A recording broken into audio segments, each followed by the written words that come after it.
sort of put into the adversary camp, China, Iran, others.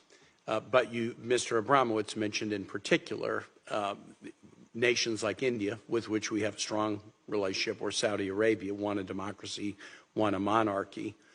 And I want to just focus on how do we deal with this when it is a nation that we're in partnership with.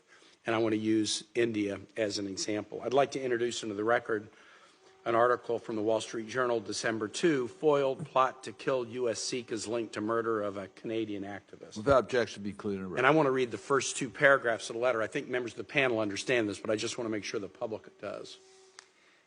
Hours after a Sikh community leader was assassinated by two masked men in the parking lot of his temple in Canada, a senior Indian security officer sent a drug trafficker he knew a video of the blood-covered victim slumped over in his truck. An hour later, he followed that up with the New York address of another Sikh activist he wanted killed. The trafficker got right on it, according to U.S. prosecutors.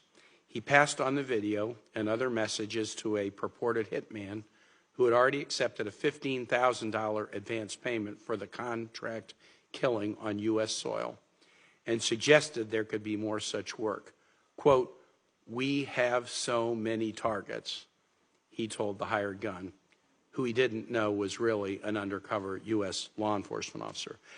That's the case that has been recently brought in federal court in New York, connecting to the murder of the Sikh activist in the suburb of Toronto. And it is highly, highly disturbing, to say the least. And that quote, "we have so many targets," is something we need to pay very serious attention to. It's interesting to note that the Indian government's reaction to the prosecution in the United States has been somewhat different than to the claim that their intelligence officials, at least one official, was implicated in the murder in Toronto. When the Canadian government, Prime Minister Trudeau, raised the issue and laid out the evidentiary case, the Indian government responded in a very negative way and asked Ottawa to recall about 40 Canadian diplomats that were in India. When the news of this prosecution in the United States came out, the Indian government at least suggested they were somewhat concerned and potentially chastened by this story, and their comments have been a little bit more reasonable. But we often say we're the oldest democracy in the world and India is the largest democracy in the world. This is not the behavior of a respectable democracy.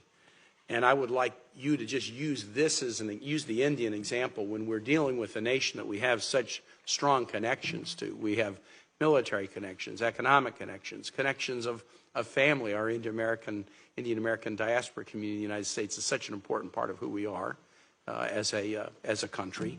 What are the strategies you suggest that we use in dealing with nations that we traditionally count as friends?